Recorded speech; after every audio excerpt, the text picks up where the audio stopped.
संभल से हिंदू कहां चले गए? संभल में 1978 में हुए दंगों की एक सरकारी रिपोर्ट सामने आई है दर्शकों, और संभल की डेमोग्राफी में बदलाव के कारण इस रिपोर्ट में बताए गए हैं। आजादी के समय संभल में हिंदू आबादी 45% थी और 1947 में संभल में मुसलमान 55% थे, लेकिन 2024 में हिंदू सिर्फ 15 से 20% रह गए दर्शकों, और मुस्लिम आबादी 55 से 80 से 85 हो गई।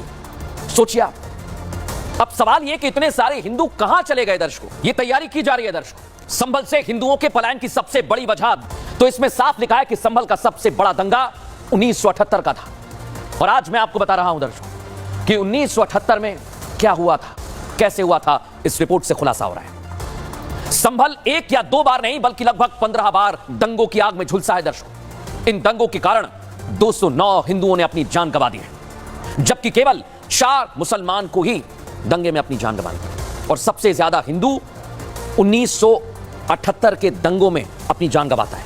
186 हिंदुओं ने सांप्रदायिक हिंसा की आग में झुलसकर, सोचिए जरा, उनकी जान चली जाती है। संभल में 1978 का दंगा होली के बाद शुरू हुआ।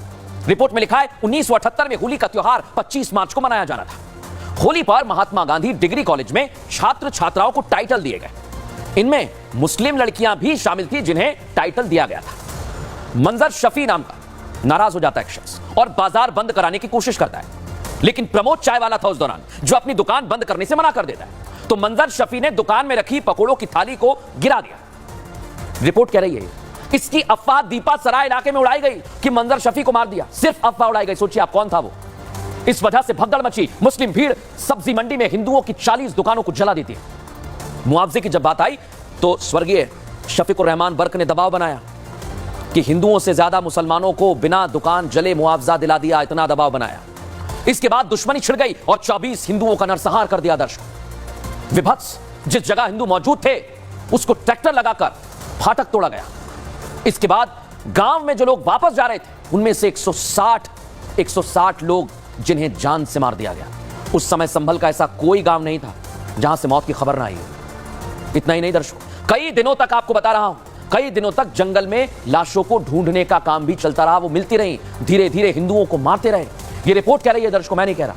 रिपोर्ट में एक एक चीज, एक एक डिटेल सामने आई। और अंतर्राष्ट्रीय मानवाधिकार इस पर क्या कह रहा है सुनवाता हूं आपको।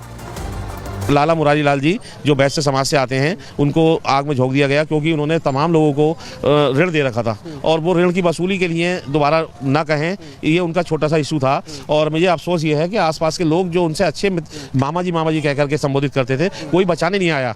तो सवाल यह है कि इस तरीके की जो घटना हुई उस घटना की जाँच तो होनी चाहिए। तो देखा दर्शकों, ये वहां के लोग भी इस तरह की आवाज उठा रहे हैं।